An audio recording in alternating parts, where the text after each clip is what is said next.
Africa Global Radio. Our story, our growth, our future. Headlines across Africa.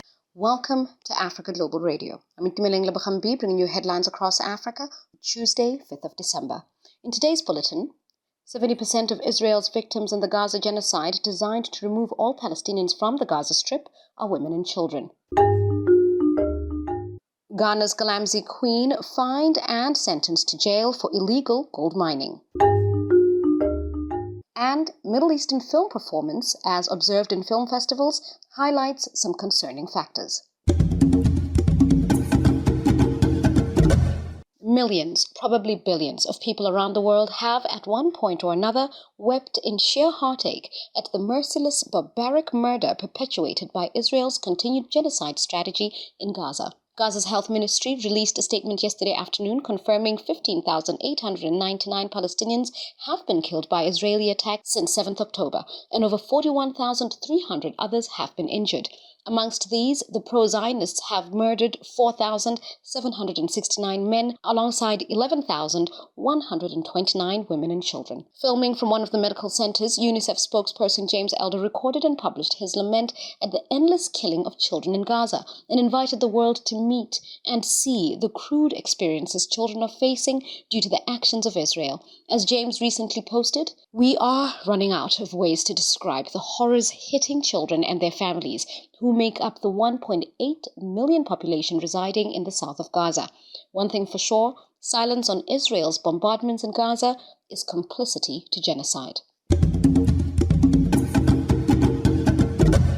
The court in Accra sentenced Aisha Huang to pay a fine of $4,000 and to stay the next 4.5 years in prison for running an illegal mining operation. The West African gold, oil, and cocoa producer has been facing a scourge of illegal mining, with Chinese nationals accused of leading some of the operations that have destroyed large areas of forest, polluted water bodies, and sometimes encroached on the concessions of large-scale miners.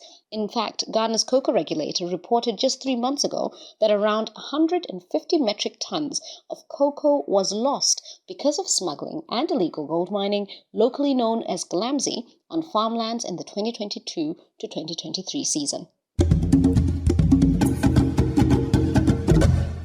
It seems the support granted to female filmmakers in the Middle East is having a good effect on their showcasing in film festivals across the world. Some of the support includes programs such as Atlas Workshops, in which 11 female directors and 12 female producers were amongst the 25 international production teams selected for mentorship.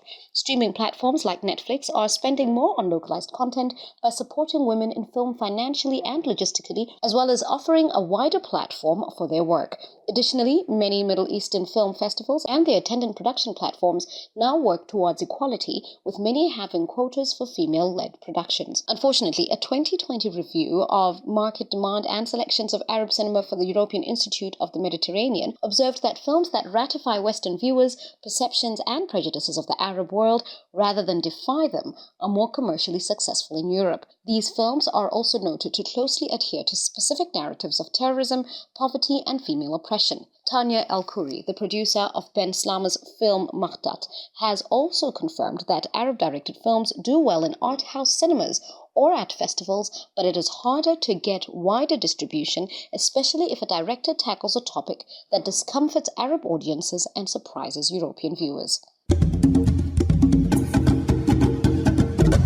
And with that, we've come to the end of Headlines Across Africa with me, Itumeleng Lebakhambi. Join us again tomorrow for our midweek bulletin, right here on Africa Global Radio. For this and more, check us out on africaglobalradio.com. On Facebook and YouTube, Africa Global Radio. On Twitter and Instagram, AF Global Radio.